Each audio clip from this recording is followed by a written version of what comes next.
I hope this golf card shop and memorabilia, I hope it makes good money. I hope it does well.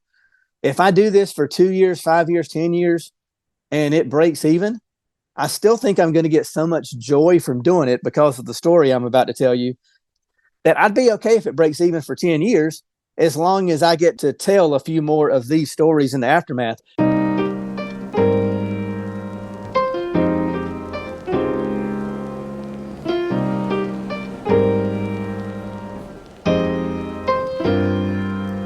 Ridiculous fondling cardboard. What is up? Welcome back to Fondling Cardboard. I'm your host, Mike Lakusta, aka the Golf Card Collector. And that's a wrap on the Open last week. We have Xander Schauffele bringing home his second major of the year. This is literally the only thing that could have possibly happened to put Scottie Scheffler's Player of the Year in jeopardy. Now comes the debate. Do majors matter more than absolute dominance in the other events? Plus one major, because Scottie, of course, won the Masters. I don't know how this is all going to shake out, but with the Olympics coming up in the next few weeks, maybe that's the chance for either of them to set apart from the other. Speaking of the Olympics, I just recently found out that there's going to be a Topps Chrome Olympics set, and there will be a Xander Schauffele card in there. There will be a base card and I think a variation card and some autographs. So check that out. I think the Olympics cards come in blasters, hobby boxes, all that sort of stuff. Topps Chrome is a brand that I love, and so it's pretty cool to see at least one golf card coming for Topps Chrome.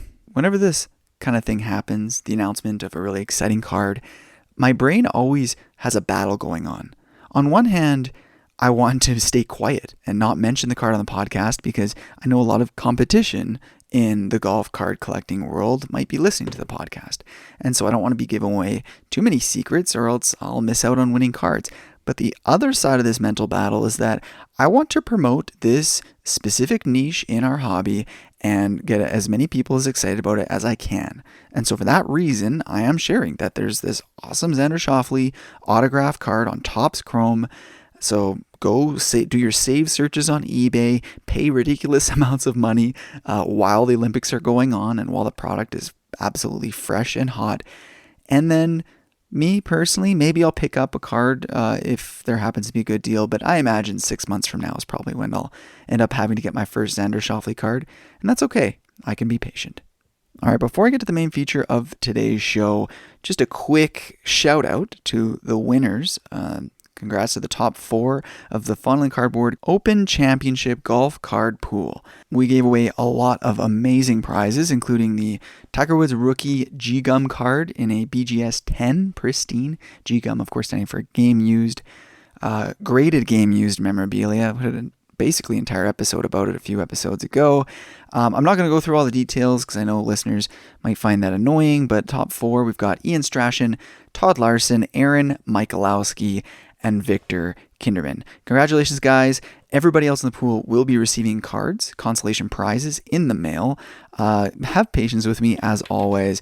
Got family, work, and all that. I can be pretty slow with getting stuff sent out. So thanks for joining, and I can't wait to see you guys next year. I did get a lot of messages saying, hey, would you do this for the Olympics, run another pool, or perhaps for the FedEx Cup playoffs?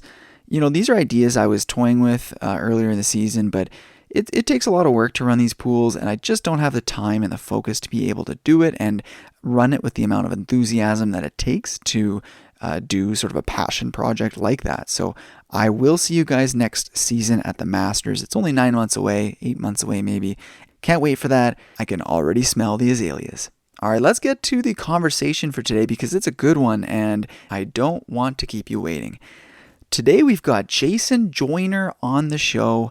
Jason is the owner of a golf course in Raleigh, North Carolina called Knights Play. If you're in the area, check it out. Now, Jason is an enthusiastic golfer, enjoys running the show full-time at the golf course with his cousin, but most importantly, Jason not only is living out one of our fantasy dreams of running a golf course, but he is currently in the midst of fulfilling another dream of his that I'm sure a lot of you, including myself, have dreamed about ever since the first time that we fondled our cardboard. Ever since we were young and we got in the hobby, I'm sure we've all imagined owning a card shop, and Jason's about to become that reality. I won't keep you waiting any longer. Here you go. All right, we're rolling. What's up, Jason? Welcome to Fondling Cardboard. For our listeners, Jason Joyner, owner of a golf course and soon to be a golf card shop. How you doing, Jason? I'm doing great, Mike. How are you doing? I'm pretty good. Welcome, and for the benefit of our listeners, can you share a little bit about your hobby history in terms of cards and memorabilia, as well as owning a golf course and driving range?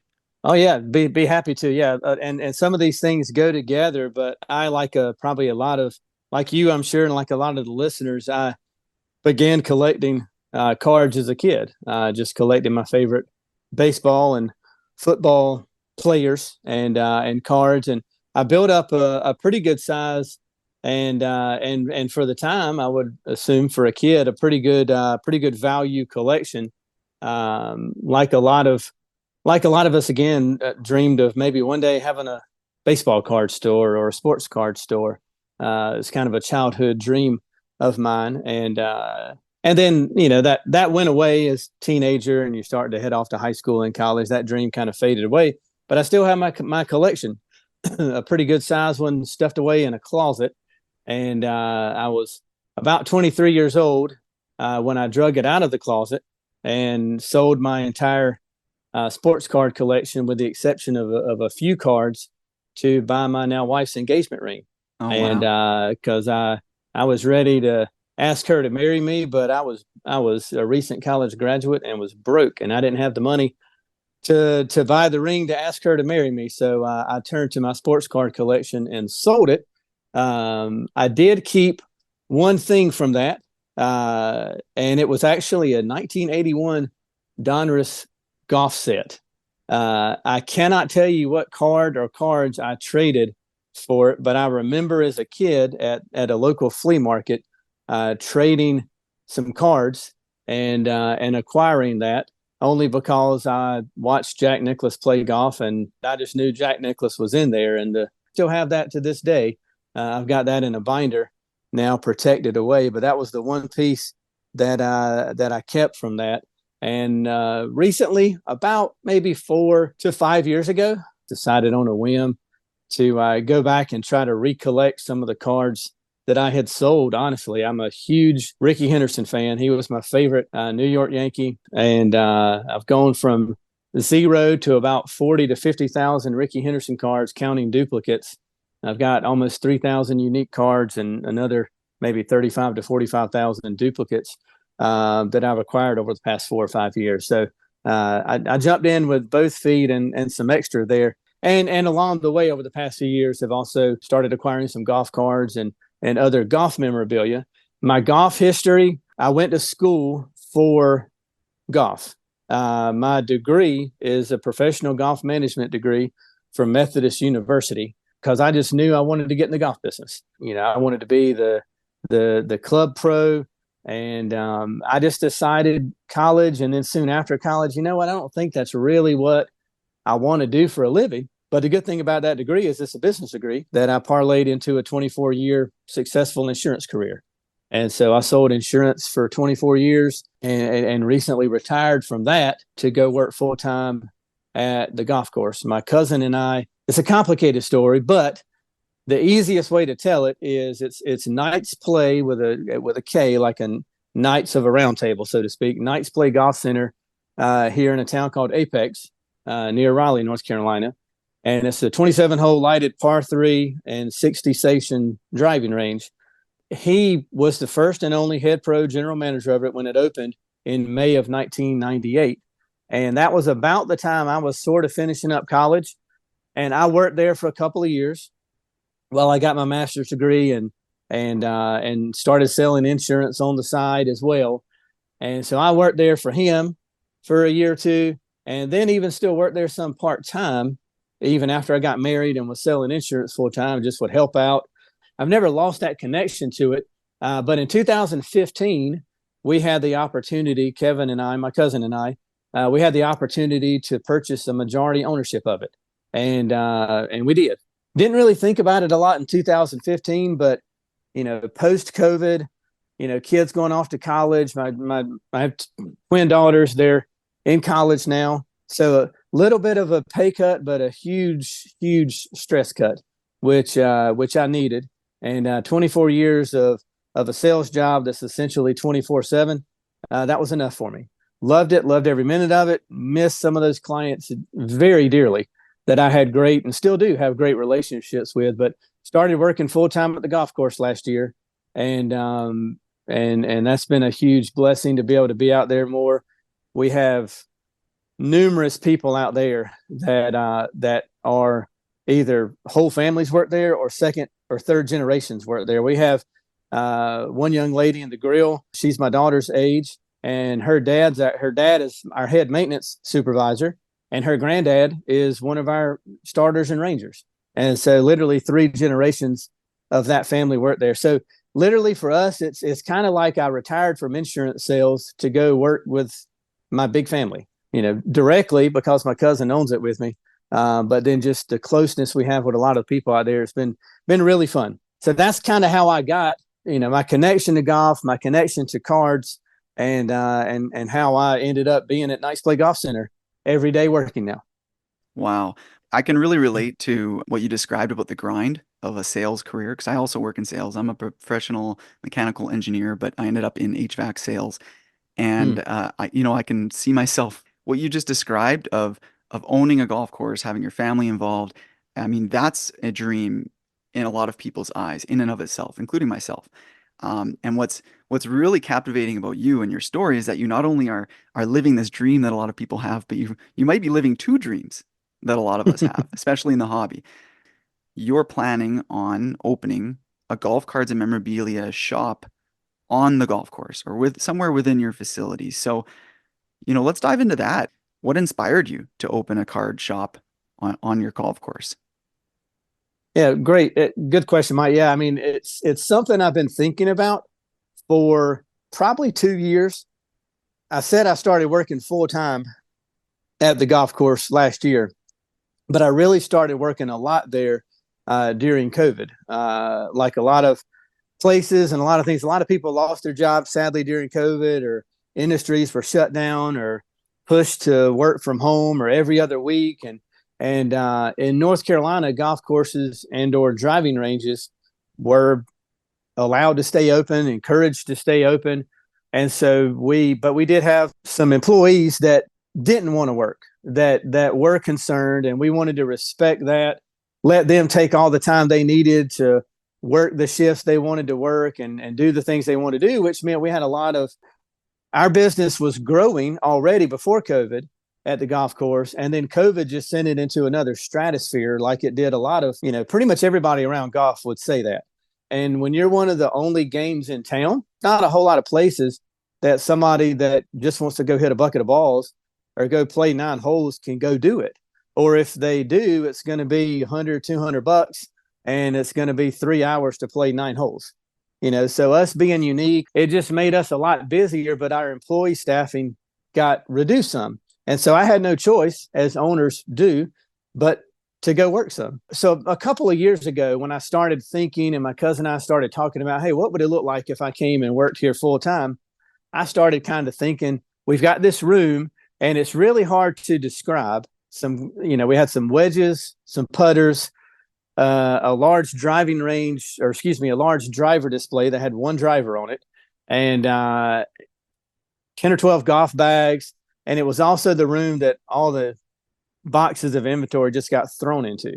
Hey, UPS guy comes, there's 20 boxes of dozens of golf balls. Let's just throw them in there. And so it's just a nasty looking room that the entire public saw when they walked in, and it bothered me. It looked bad. And I was like, I could use an office space when I come to work here full time. And then I just started kind of thinking, well, hey, if I clean this room out and I turn it into an office space, I'm still going to have about half of this space left. What do we want to do with it? Do we want to still carry all these items but reduce them probably 95 to 99% of our golf shop sales are balls, gloves, and hats. We don't sell a whole lot of shoes. We never sell clubs. I mean, people order their clubs online nowadays. They might order them. They either order them online or they come to a local golf shop and they order them with the specs they want, and we have them in a week. They don't walk in and drop $600 on a driver off the rack. They're just not going to do that. And so I just got to talking with my cousin about, hey, what would it look like if we clean this room out? And what would it look like if I opened up some type of golf cart or memorabilia store within Knights Play? And he was sort of on board. He's like, yeah, I think I could see that, not quite catching the vision for it. But he's not a collector. He's not a sports card or memorabilia collector. He's a huge Fred Couples fan. I actually bought a card from somebody on the Facebook group last week that very, very low price, and it's a Fred Couples memorabilia card. I'm going to give it to my cousin just because I know he'll appreciate it. Freddie's his favorite golfer. And but anyway, so just kind of dreaming through that and thinking through what would that look like. It look a lot neater. I have my office space in there, and then we'd have this really nice section to sell some golf cards and some golf memorabilia out of, and that would just increase the overall appearance of the pro shop. And so I got permission to dream through that, think through that some more last year. And so I've just been doing a little bit of brainstorming, a little bit of what would it look like, a little bit of, hey, if I do this, then maybe I would want to have this in there. For example, last year, our spring break trip as a family, we went out to California, and my wife and daughters were shopping one day, and I didn't want to shop around downtown San Diego. And so I stayed at the hotel, and then I got a little bit bored in the hotel room, and I decided to search on maps. I wonder if there's any local card shops. And so I found one, and imagine an episode of Hoarders. If you're familiar with that show, put to a sports card shop. That is what this place was like. We have a show here in America. I don't know if you have it there in Canada, called American Pickers. It's a couple of history like guys that are collectors, antique collectors. It's a great show. Highly recommend it. The creator of the show, his name is Mike as well, and I think Mike calls those places honey holes, where it's like you can't even hardly move. But he loves those spots because that's where you find some of your best stuff. Well, I was kind of in the middle of an American Pickers episode / Hoarders when I walked in this card shop, and you could barely move in there. And but the guy had some golf cards, and it was not sealed; it was unsealed, but a full box of 1981 Donruss golf packs, and that I got a good price on it because he said, hey, I don't even know when I got it. I think I've had it for 30 years. And I was flying home from San Diego. I didn't have room for a whole lot of stuff, so I had to be very selective. But I have that box that I thought, what, if I never opened a card store, I'll be able to sell it. But if I opened a card store, that'll be that'll be cool to put in there. Maybe somebody will want the whole box. Maybe some people will buy some packs and take their luck on finding a Jack rookie. Who knows? But so I've just done a little bit of that, and then the real for me, which I think is a really neat, cool story that I'm glad that I got to be a part of. That really in July of 23 was what sealed the deal. Like, hey, I really, really, really need to do this. This really needs to happen. And I realized as a business person and about to embark on another business here other than the golf course, I probably shouldn't say this, but I just will, because it's just me being completely honest. The golf course and driving range, they pay the bills. We're really blessed, very fortunate to be where we are, to have the business that we have. I hope this golf card shop and memorabilia, I hope it makes good money. I hope it does well. If I do this for 2 years, 5 years, 10 years, and it breaks even, I still think I'm going to get so much joy from doing it because of the story I'm about to tell you. I'm going to get so much joy from doing it that I'd be okay if it breaks even for 10 years, as long as I get to tell a few more of these stories in the aftermath. But as an owner there at the golf course, you might find me doing anything on a given day. This particular day, I was in the grill. I was the cook on that Sunday, and it was July of 2023. I can remember when it was because it was Akshay's first win. I think all the listeners would know, but Akshay's parents immigrated to America from India. But there was a 7, maybe 8, 9-year-old kid in the grill with his mom and dad watching the final round of the Barracuda Championship. I did not ask this particular family their nationality, but I assumed they were from India, given how excited they were. But the amount of excitement, he let out such a happy, joyful shout when Akshay won the Barracuda Championship, and it kind of reminded me, when I was a kid and I got to watch Ricky Henderson or I got to watch Don Mattingly. They didn't win a ton back when I was a kid, but that was their period of not being so good as Yankees, but still. Getting to watch that, and it kind of broke my heart / made me excited all at the same time.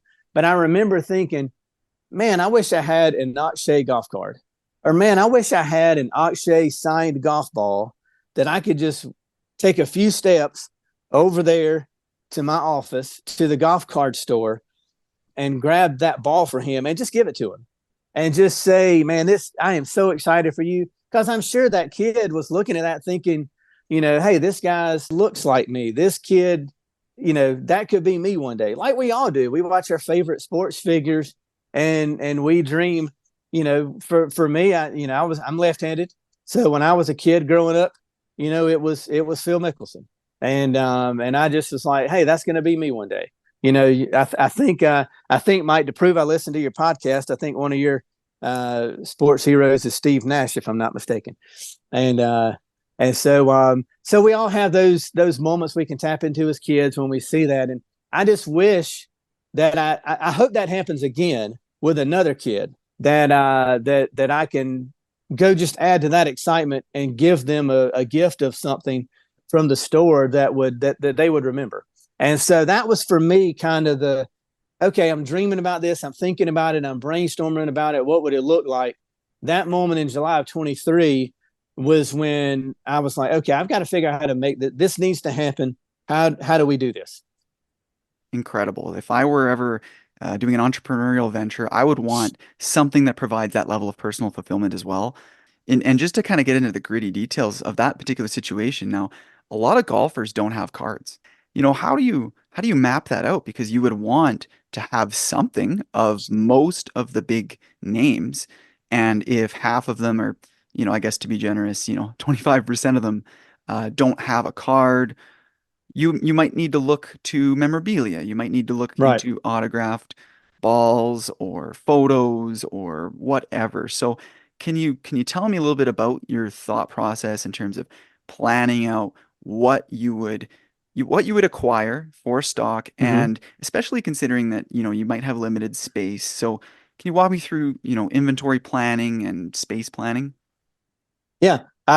It's a challenge. When I say this spot is small, like I promise you, whatever you're thinking about small, it's probably smaller than that. To give some perspective, it's a space that you could probably stand up about 16. If you stood them up in rows and columns, you could probably stand up about 16 or 20 golf bags. And that's the size space that I have. And so yes, going to be a challenge. This might change, but I've roughly embarked on thinking through about 70% of the inventory being cards. But understand, I initially thought just cards because of the space. But exactly what you just said, there's so many people that don't have cards. Like Scotty Scheffler has one card, the SI for Kids card. Mm. And so if somebody's favorite golfer, Scotty Scheffler, their only option is a card that they probably have to drop, depending on whether it's graded or not, $50 to $300 at a bare minimum to acquire it. And so And kids is a big part of this, and we'll probably talk about some of that more later. But and so I had to kind of come off just cards so that I could grab some memorabilia, and I do. I recently acquired an Akshay card from one of the members in the group. I shared that story with him, and he didn't even charge me for it. He thought it was such a cool story, and he sent it to me when I bought some other stuff from him. And so roughly 70% cards, and about 25% memorabilia, which could be signed pin flags, or just flags, not even signed, signed balls, signed scorecards, stuff that won't take up much space. And I don't have a lot of wall space. I'm going to have a very, very select, maybe 3 or 4 really nice, really cool signed pin flags that are going to be on the wall, and then the rest I'm probably going to have just with cardboard backing and in some bags, in the bags that the pin flags come from when we all buy them from our golf tournaments. Just some cardboard backing in to protect them, just on like a art easel or something where people can flip through. And so I'm probably going to be limited to about 15 to 25 flags of inventory that's out at one time. So about 70% cars, 25% memorabilia, and then leave a small amount for an oddball piece. Like I have a signed Arnold Palmer fan that I bought from someone.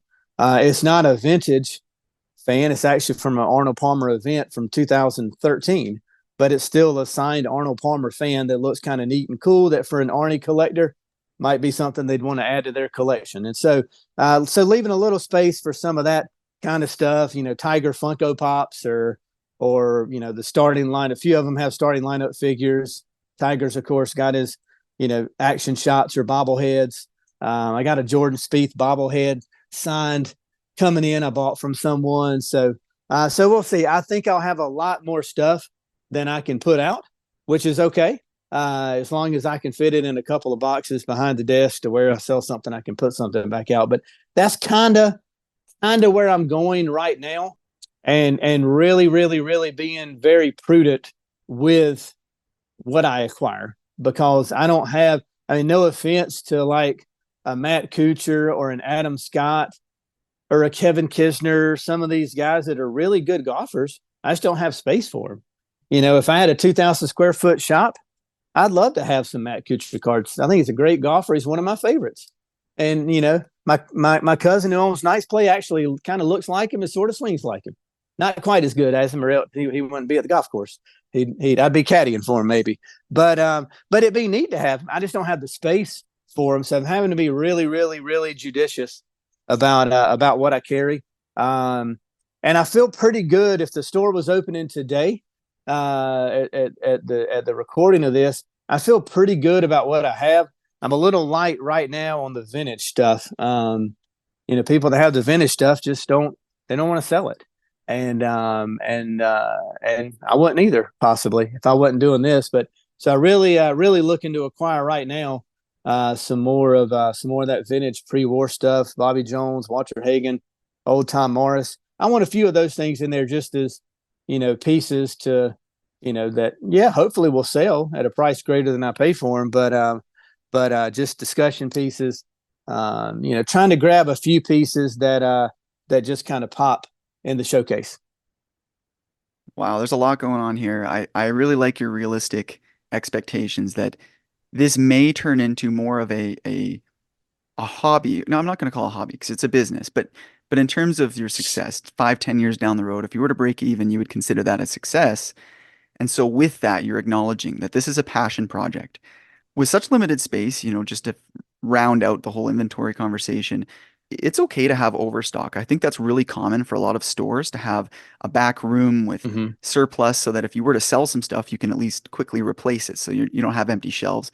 I think that's wise of you in terms of, some of the stuff you talked about. You might have to do some market research to make sure not only are you capturing a lot of the players that you like and you respect, but that you kind of cover all your bases, so that if one of those special moments were to happen again with a young kid watching the show in your facility, you're very likely to have something for them.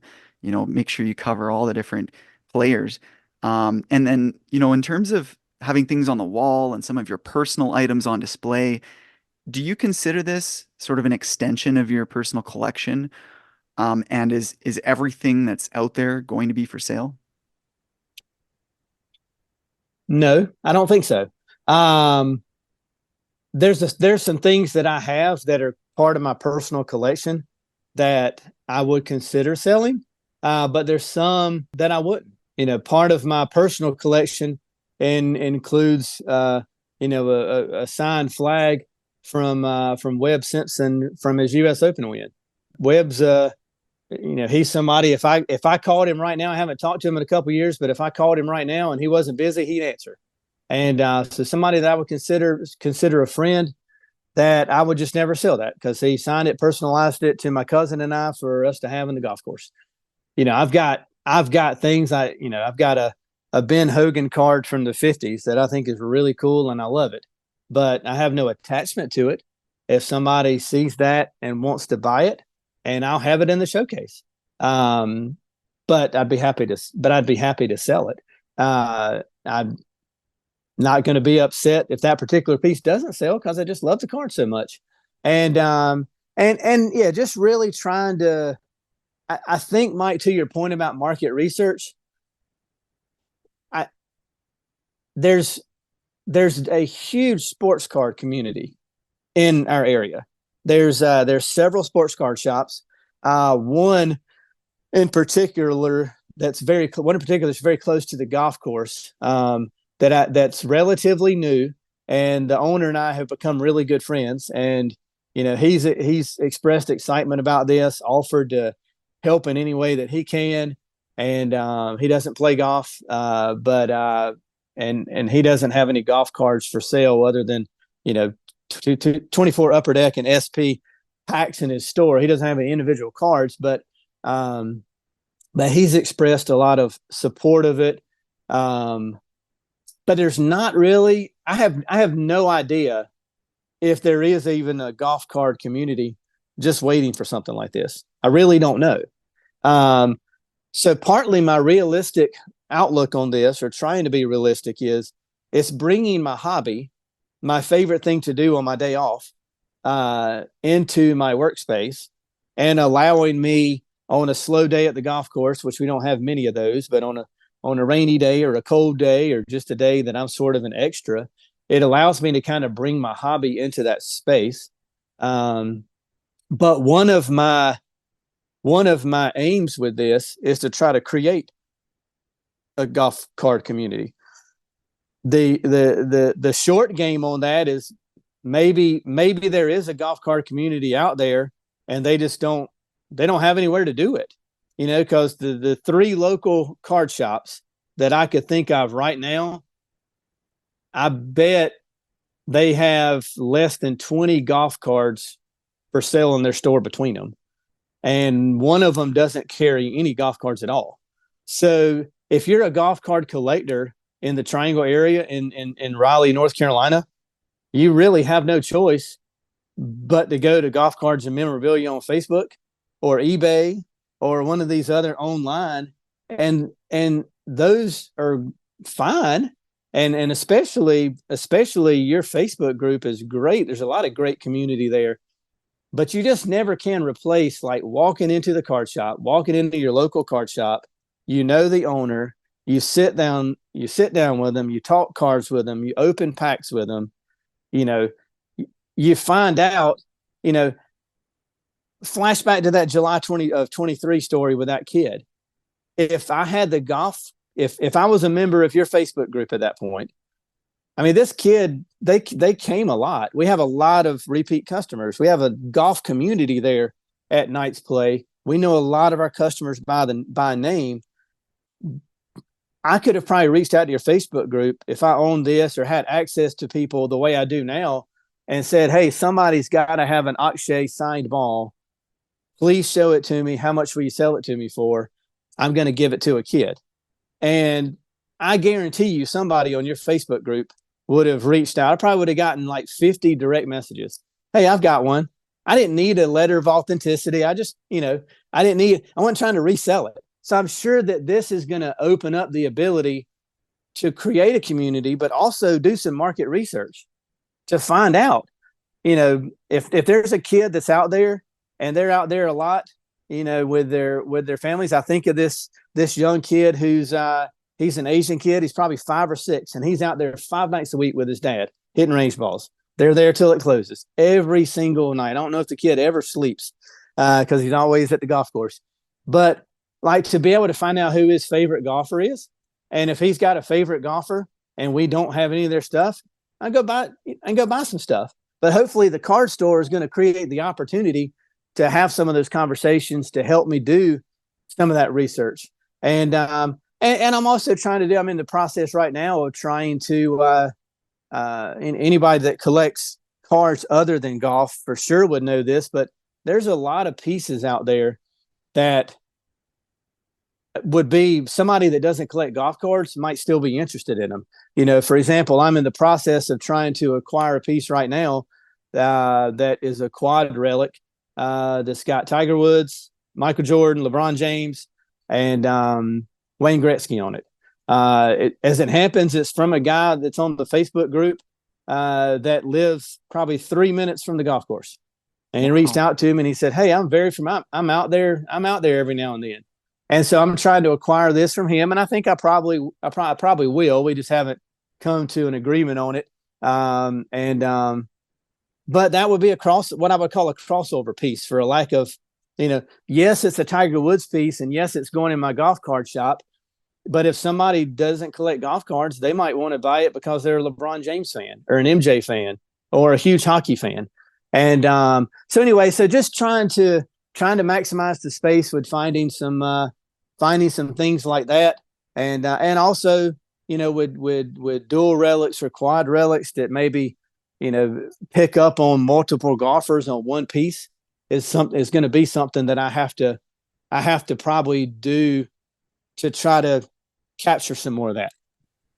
Yeah, that's interesting. The multiplayer cards, and I'd never even thought about that as a way of saving space or optimizing space Mm-hmm. because, as you said, you've got a tight little space for your shop.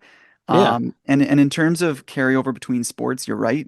Somebody might not be, uh, uh, they might be intrigued because it's got Wayne Gretzky, or conversely, they might like it because it's a golf card and consider the other three players just as greats of their sports.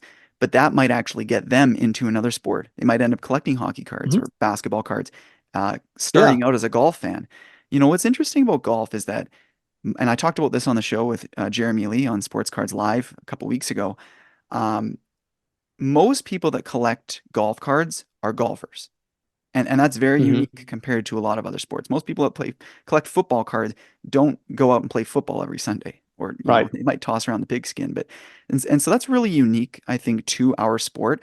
And when it comes to your mission of growing our niche, um, I think you've got a unique opportunity. I think golf cards are very niche. The community that I've been working on building, and a lot of others have been contributing as well, has mostly been growing online, and it's because it's so niche. It's tricky to get Mm-hmm. a gathering, a group of people locally to really bond over a particular thing. However, you do get groups of people locally bonding over the sport itself. And Right. if Right. most people that collect the cards play the sport, you've got a unique opportunity with golf to maybe transfer, the hobby over to new hands, bring new people into our circle. We Yeah. talked a lot about this concept over the last few episodes of Fondling Cardboard. A few episodes ago, we talked about 10 aspects of a niche hobby community. We talked about, the Jeremy Lee episode, and then hobby networking, which, because it's niche, ends up being a lot of online connections. But I'm super intrigued in following your story and seeing how you can get locals to really bond in that local card shop sort of atmosphere. Now, your friend who lives nearby, who owns a card shop, maybe they can help you with some of the logistics, advice. maybe even with supplies and ordering Mhm. things that are less exciting for us, hobbyists. Yeah. We don't have to have an episode talking about top loaders and binder Right. pages and stuff, but that's an important part of the hobby too. And if you can, you know, minimize the amount of that kind of stock you have and kind of defer everybody to your friend's store or have a few of Hmm. his things on Yeah. hand, that will help. Yeah. And I think, and I may be wrong, but I sit in his card store a lot. Um, and, and I see people come in, and sometimes people have collections and they have golf cards. Uh, but more often than not, they don't. But as card stores go, I can promise you somebody's going to walk in there and say, "Hey, I've got some 1960s baseball cards in a shoebox. Are you interested?" And so my way to give back to him is going to be able to say, you know, probably not. I mean, maybe as a collector, but I defer you to him, and because I absolutely know he would be interested. And so yeah, he's already helped me just because he ordered a case of of 24 upper deck golf cards unopened, and he sold them to me for what he paid for. He said, "I don't need to make money off this. You spend money here, you're a friend." And so it's been one of the coolest things that to see, like, and I know you didn't ask this, but I just think this is really cool, and it's kind of a shout out to you and your community and the community, the Facebook group that you've established there. But um, and sorry, I wear my emotions on my sleeve here, and that's just who I am. But it's been almost very emotional for me the last week when I posted. I was just literally watching TV one night last week, and I don't remember if what I was watching was boring or if it was during commercials or what. But I thought, I definitely have been meaning to post on golf cards and memorabilia to acquire some additional merchandise. Let me just go ahead and throw that out there. And got the day off work tomorrow. At least I did that next day, so I'll be able to go through. I'm sure I'll get a few DMs or comments, and that'll give me some time to go through them. And yeah, I mean, you saw how many comments I got. I think at last count, I got 43 direct messages from people. Not all of them wanting to sell me stuff. Some of them were just, "Man, this is really, really cool. I'm going to be following this, so excited." Some, of course, many of them were what I needed. "Hey, I've got this, this, this, and this. What are you interested in?" And I even had a great, great conversation with a guy. We probably talked for an hour. Um, and he's a retired golf pro, lives in Hilton Head, South Carolina, and he's the one that gave me the Akshay signed golf ball. I bought a bunch of other stuff for him, some Jack Nicklaus cards and memorabilia. He had recently met Jack at the airport, and got him to sign a bunch of stuff. And I think our deal took 10 or 15 minutes of a phone call, and we just talked about golf and collecting for 45 minutes. And I kind of didn't realize what I was getting into. I didn't have any idea that simple posting would result in so much support and so much excitement. So I still need to try to pay at 70% comp or give 80% trade in so that I can treat it like a business, but by the same time have the freedom to just make somebody's day with it. And I'm okay with that.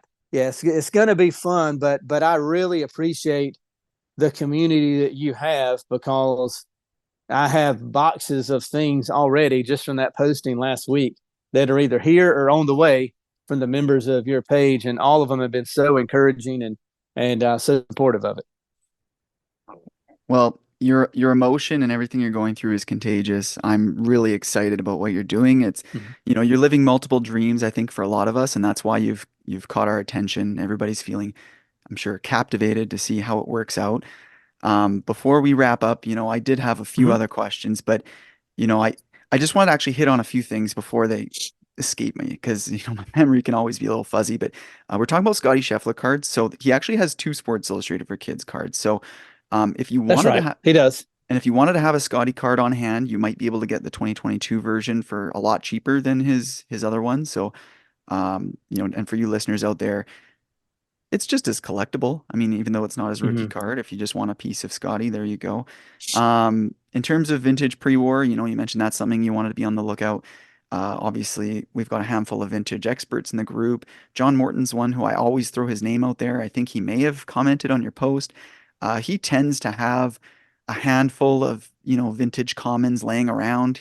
I know he's Hmm. pretty active in purchasing pre-war cards from overseas because there's lots of them throughout Britain, for instance, where Britain collectors, maybe it's not as popular out there. They don't really realize the value of what they have, and so they just put them onto random auction sites. So he's great at kind of collecting that sort of stuff and then distributing it to people like ourselves who would really treasure it.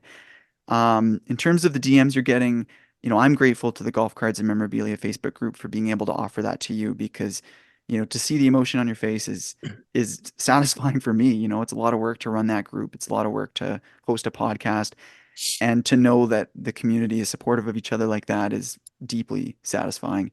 I have to mention as well, you know, the administrators, we do everything we can to try and remove bad actors from the group, and we actually we reject just as many group member requests as we accept because we take a quick look at everybody's profile, and there are people who look pretty scammy, and so we kind of reject people if they look fishy, but be on the lookout, you know, use common sense. If you Hmm. receive 40 something messages, you never know, one or two of them might be scammers. So do all your due diligence, and that's the same to all you listeners out there.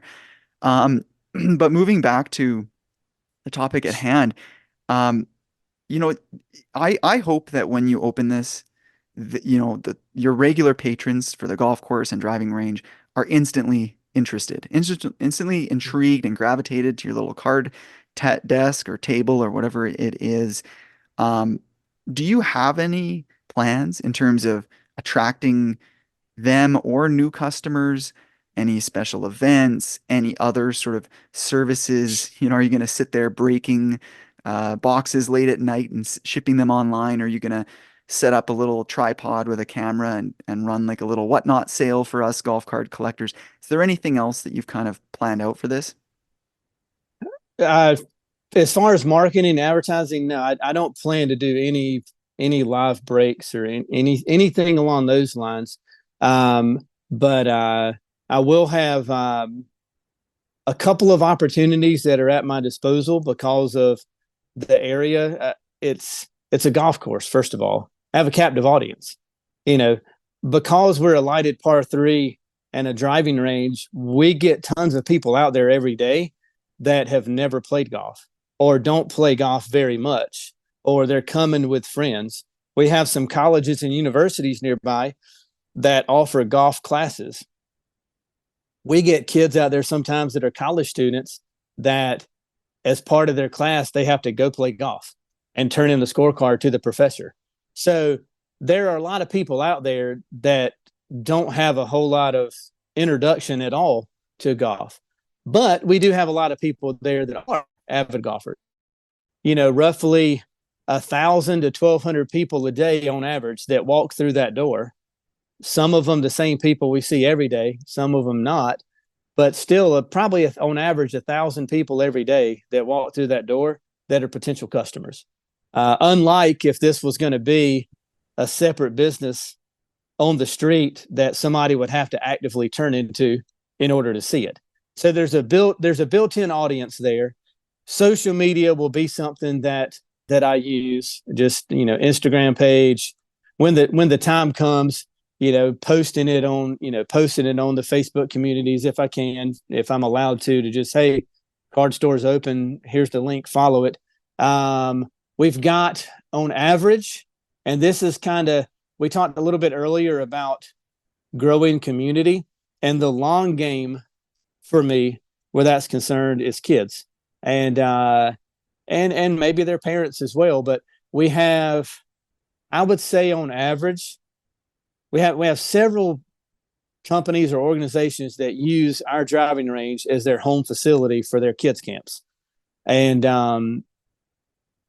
I don't think it's a stretch to say that there's somewhere in the neighborhood of 1,500 kids a year that go in and out of Knights Play Golf Center doing lessons or kids camps.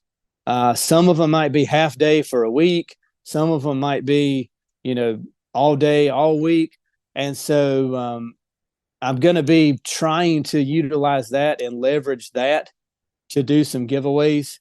We all, if we've collected golf cards a while, we all have probably a box of 4,000, for example, of those Tiger Tail 2001 Upper Deck cards.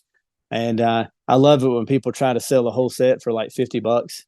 And, we have thousands of them. So really not really worth that. But hey, I joke with my wife sometimes when somebody has an enormous price on something because they don't understand how common it is.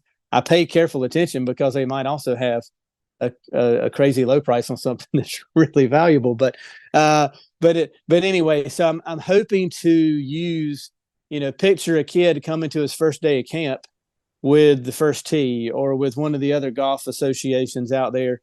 And, they get a bag of 10 cards that, 10 different cards, 10 different players, Tiger Tails, maybe some 24 Upper Deck that might hit some of their favorite players. That'll create some young collectors.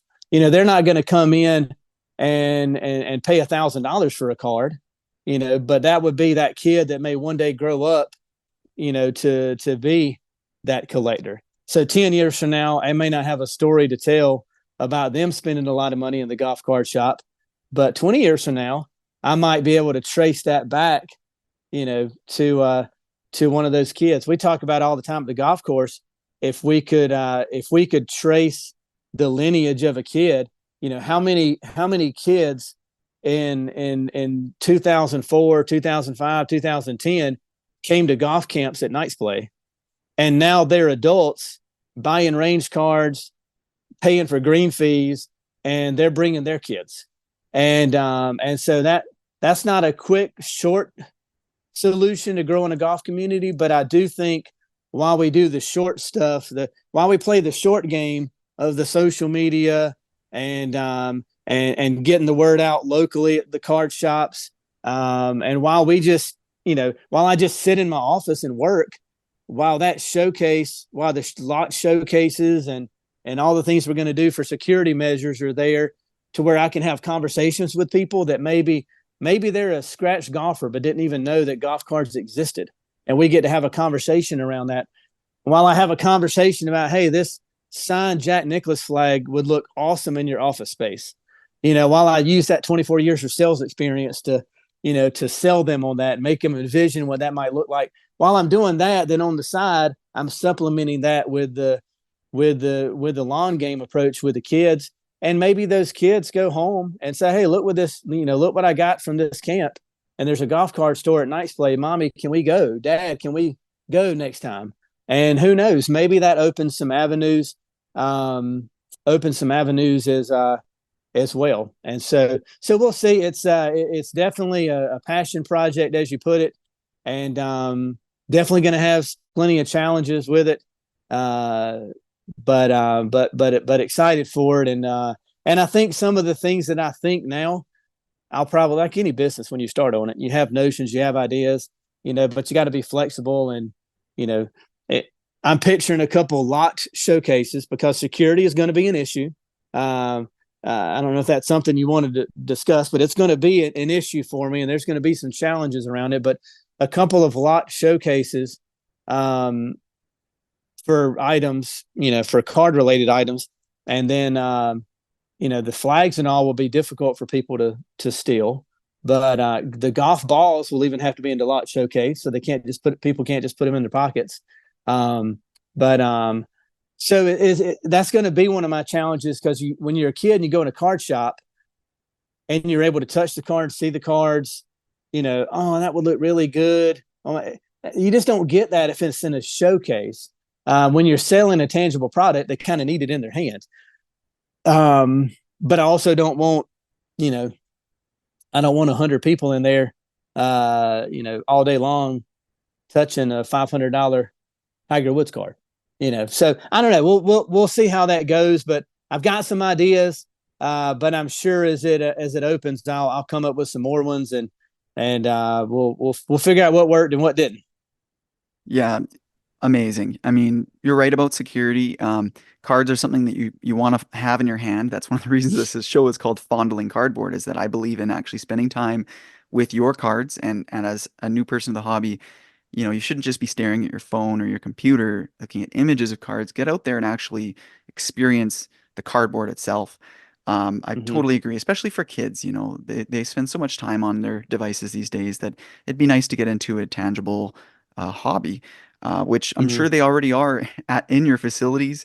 You're going to be banking on a lot of your current customers. As you said, you have a lot of feet coming through the doors, and I think that they will gravitate to some degree towards the hobby. And at the very least, it's going to be an extra attraction in your facility. Just one leg up Hmm. compared to the experience they get in any other building. Whether or not they actually buy the cards, it's intriguing. It's like a little art display. And Hmm. that's really what cards are. Looking back at the Tiger Tails set, I thought it was funny. You say some people do try to sell that for $50 for the set, and there's such a common card that were inserted into every single pack back in 2001. Right. When I see that kind of situation, I almost have a little bit of a cynical mindset, and I think, are these people trying to rip people off? You can feel that out pretty quickly, though, if you, like you said, you engage Yeah. with them, and if it seems like they don't really know what's going on, then you can help educate them, and as you said, they might have some things that are nicer for deals. On Hmm. the flip side, if they're trying to sell you a raw Right. tiger rookie for a few $100s, be weary. And actually, Tiger Woods obviously is often a huge part of the conversation when it comes to our niche. And when you first announced, I want to open this card shop, I pictured 70% Tiger Woods cards on display. I love the direction that you're heading, where, Mhm. obviously you're going to have some Tiger Woods cards of Right. course, but by marketing, and targeting the kids, the younger demographics, keeping our hobby alive, growing the hobby, because you have to bring in the young people to grow along with the hobby. And they're going to grow up with a different set of superstars, the Bryson Hmm. Right. DeChambers, Colin Hmm. Morikawas, all of those other Akshay Bhatia, as you mentioned. So Right. when it comes to, those moments where you need something, obviously post in the group and look for the next Akshay, whoever that happens to be, Nick Dunlop or Sam Bennett or whoever it is that has a breakthrough. You know, I'm sure our community would be happy to help out. And if you end up having, events, kids camps, things like that, where you want to put together little Hmm. goodie bags, um, post in the group and say, "Hey, I want to do this initiative, this positive impact for the youth in my area," and I bet you'll get the same flooding Yeah. of DMs and offering of support from our community. So thanks to Yeah. everybody. I've already had a lot of people, my conversation with the guy from Hilton Head, it came up that I was going to do that. He said, please, please, please call me, message me. He even gave me his phone number and said, I side, sort of a side note, but just a community. But I have reason for a nonprofit organization that I sit on the regional board for to be in Hilton Head once every year or at least once every 2 years. And so he gave me his phone number and said, "Hey, next time you're in Hilton Head, you have to stop by. I want to meet. Let's get some lunch." Then he jokingly said, "My wife would love for you to walk through my golf collection room and fill some boxes up." But yeah, so yeah, I have no doubt I will get flooded. I hate to say filler cards, but that's reality. That's what they are. I'm not going to give away 10 Tiger Woods cards, but we'll at least we'll mix in some Tigers and some base Jordan Spieth and other Justin Thomas, other popular ones. But yeah, just uh, again, I'm gonna have to do some research as I do it just to find out what are the adults wanting, what are the because a kid's hero is going to be different than a dad's hero, Hmm. and it's just it. I mean, there could be a 7 or 8 year old kid 5 years from now that I hope this is not the case, but they might say, what did Tiger Woods do? Who's I've heard that name. I mean, but that's the reality. I mean, but they're going to have a hero we may not even heard of yet that may be in high school right now. That's going to be Mm. the next 23, 24, 25 year olds. So yeah, it'll be ever changing for sure. And I do want one other thing from a promotion standpoint that I do hope to be able to do is we have a nice little outdoor area where the scamps meet and get together, and some of them do their stretching or whatever. And so it's a nice little outdoor green area. It's 110 heat index today here in Raleigh. So I wouldn't dare do it on a day like today, but a nice fall or spring day. I do hope to do some type of card event. Have everybody bring their own tent. If it's a local collector, invite the card shop owners to come and do it. Just kind of an outdoor on a Sunday afternoon or Saturday afternoon that'll help promote the business as well. And again, I think it'll be very successful, even financially, if we can create that community, or if we tap into a community that's already there. We just don't know it exists yet. Mm-hmm, mm-hmm. That trade event or trade show that you just described sounds like a lot of fun. Mike Geo from Sports Cards Nonsense talked about when he was young, his friend tried to do a little event like that and to sell some of his cards to some of the other school kids, and he put out the cards sort of on this fence railing like out in front of his house, and it was a windy day and they all blew away. So make sure that everybody's sheltered and Oh protected gosh. from the environment. Just to wrap things up, Mm. this has been an amazing conversation, Jason. Thanks for spending all this time. I know we've gone a little over time here, but what kind of advice would you have for others who have a similar dream? People who, whether they're actively trying to plan out starting a card shop or a little golf cards and memorabilia business, or even just, somebody who has the vision in their mind. What kind of challenges do you envision facing yourself that they Mhm. might learn from, or any other advice? Dream for sure. Of course, that's cliche. We all say that. Dream big. Have a vision for it, but be flexible with it. Have a vision for this and a dream about it. But I also understand that I have to be flexible, and I have to understand what the audience and the customer base wants. I don't think in this case I can know that until I open it. Honestly, I can have some notions of it, so that's why I have to be flexible. Maybe this is the dad in me wanting to give financial advice. Do it debt free. Don't go into debt on a dream, because it might become a nightmare. And so unfortunately, I'm able to do this way because I know that we're just richly blessed. I'm able to do this in a way that debt free. And if this thing completely flops financially, 5 years from now, I've got some stuff I can resell and we're okay financially. But yeah, I mean, it's just find out what you love, find out what you're good at, and find an audience or a customer base and see where those three lines intersect and jump in. And because we've all heard it, but when you love your work, it's not work anymore. And so for me, I love being at the golf course. I love being in that golf course community and our family there at Knights Play Golf Center that I not only get to work with, but the customers that I know by name. They know my family by name. They ask about my kids. I ask about theirs. And I just have, so for me, those lines intersect at Knights Play. I'm good at it. I'm good at the golf business. I love Knights Play. I love the family there, and it's not work to me. It's literally I get to go to Knights Play Golf Center every day and serve people, and so for me, it's almost like taking that whole lines intersecting thing, and I'm just getting to draw another line in there. I just get to create another line that intersects with everything I love, because this is my hobby and it's what I enjoy doing in my spare time. And so, so it's really cool to get to do that, and hopefully some other people out there. I'd love for some other people eventually to do this and point back to this podcast or point back to something about this story and say, man, I did that. I thought that was a great idea, so I decided to do it as well. And so that would be a really cool outcome of this to me, I think. Absolutely. Very inspirational. Great advice. On the content side of things, I try to balance what I like and what the listeners want to hear. A saying that I heard from an entrepreneur is that he left and started a card shop to get away from having a boss. But it turns out he left one boss and gained a whole bunch of bosses.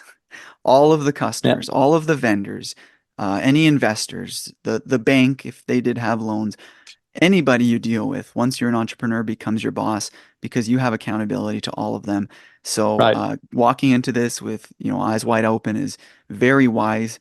Uh, Jason, thank you so much. This was an incredible Hmm. conversation. I think just based on the overwhelming response you got from your post, I think a lot of listeners will be really excited to listen to this episode. So Hmm. thank you again. Any Thank you. final thoughts? And do you want to share anywhere that people would be able to reach out to you and connect? Yeah. So once it's up and running, I'm hoping to have the space cleaned out by completely cleaned out by September 1st, so that I can set the shop up October 1st. That's what I'm hoping for. So I will have this ready to go by October 1st. But right now, the only social media that I have is going to be at underscore KP, is in Knights Play, KP Golf Cards. Right now, at this very moment, that is private because I've not built that content yet. But if you want to go ahead and follow it, we'll go ahead and get you in there. And then by October 1st, I'm going to have that content built, before and after pictures, and some other stuff. Facebook page, if I'm allowed to, once we get closer to that point. Awesome. Thank you so much for the chat, Jason. Good luck. Thank you so much, Mike. Man, what a story. From selling his childhood collection to buy his girlfriend an engagement ring, to grinding out a career in sales, buying into a golf course with his cousin, and deciding to set up a shop and go full circle back into his childhood hobby. Man, like I've said at the beginning of this episode, Jason's living the dream, both in terms of golfers, golf fans, and anybody in this hobby who's considered owning a card shop. Now, I really enjoyed the conversation about the practical steps of opening this shop, the inventory, organization, planning, security, all those kind of things that we hit on. But what stood out to me most was not only Jason's passion for the hobby and golf, but his attitude towards life and others, and the emotions that he had seeing this young kid watch Akshay Bhatia win his first event, and recognizing the importance of that and wanting to make that moment even more special for a kid. I'm going to say that's what the hobby is all about, but it's not. That's a special part of the hobby. And we can think the hobby's all about that, but we know there's a lot of grown men in here fondling our cardboard in our basements. And moments like what Jason experienced and what he hopes to recreate in the future are what I hope we can all strive for, because that's what we need for a happy and prosperous and sustainable hobby for our future.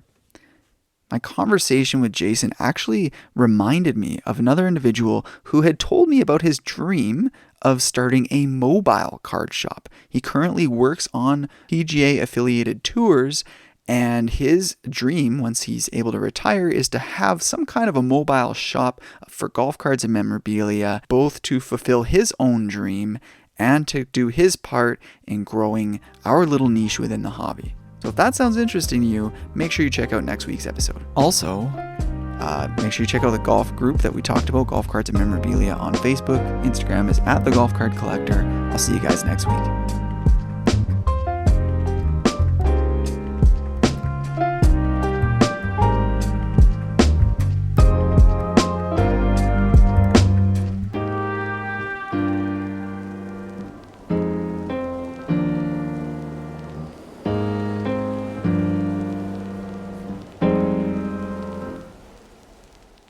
Ridiculous golf card collector.